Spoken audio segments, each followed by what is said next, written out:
Joining me now from our bureau in Washington, D.C., president of the Crime Prevention Research Center, John Lott. John, latest targets are many, but they include things like background checks and magazines, magazine size limits, red flag laws, hate crimes. I'll get to that in a minute here, how that ties in, and then background checks. Last I checked, John, I don't think that the bad guys necessarily go into a gun store and look for a magazine that is, quote, legal. The bad guy's going to go on the streets of Chicago and the South Side and look for a magazine that's illegal. Right. Well, maybe most of the people who are pushing this legislation don't know very much about guns. I wouldn't be surprised. But you take something like magazines. Magazines are probably the simplest part of the gun. You have a box with a spring in it. I've seen literally people put a magazine together pretty much from scratch in like 2 minutes. Right. It's basically very simple machine tools. You can cut it and then you fold it, you attach a spring in it, and you're pretty much done. And so, you know, these types of regulations, like a lot of regulations, will be obeyed by law-abiding good citizens, not the criminals. And, you know, I don't know, maybe it'll make them feel better. We've tried an assault weapons ban previously, and part of that was having magazine restrictions. There was a lot of academic work done at research that was even paid for by the Clinton administration that was unable to find any beneficial impact from the passage of that law. So, you know, that's the whole thing about these discussions. You just had this lead in with Pelosi. It's just not serious. They talk about wanting to do something, but do something that matters. So she's talking about saving lives in mass public shootings as a result that would have happened if we had passed this background check on private transfers. My only question, if I'd been a reporter in that room to Speaker Pelosi, would have been, name me one mass public shooting this century that would have been stopped if that law had been in effect. You keep on bringing this up as the solution for mass public shootings.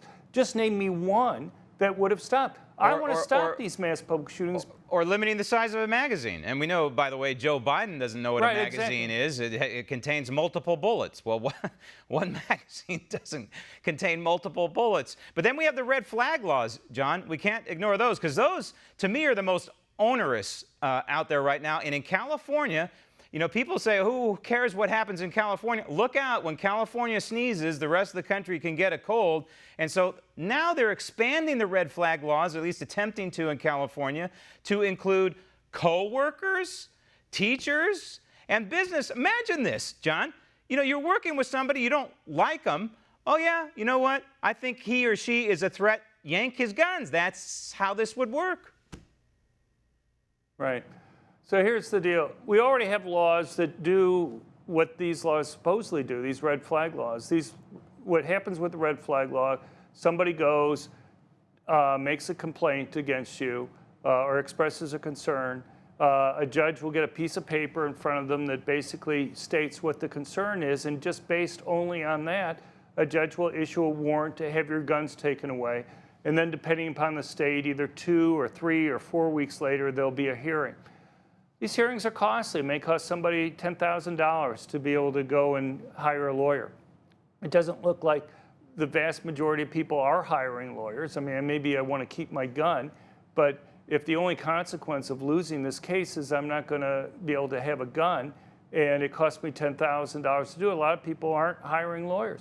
The thing is, we already have laws that deal with these things. They're called Baker Act type laws, which have all the legal protections there.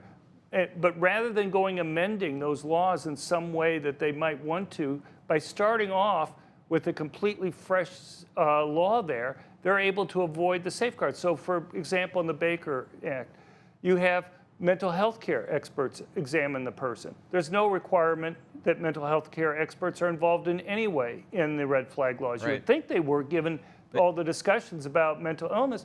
Under the Baker Act, you're provided a public defender if you're not able to afford a lawyer. It's an amazing thing, John. It's called due process. And that's why the red flag laws are not only an attack on the Second Amendment, but the Fourth Amendment and the Fifth Amendment is a whole... Think about it. 3/10 of the Bill of Rights under assault by one law, these red flag laws. And you throw in there this unholy assault on the NRA. These are Saul Alinsky tactics that must be met with firm pushback to the people in Congress. Nancy Pelosi on down, the American people need to push back and let these people know they're on the wrong constitutional track on this issue. Want to see more videos like this? Click on the link below and subscribe to One America News on YouTube, and call your cable provider and kindly demand that One America News is added to your lineup. Call and subscribe today.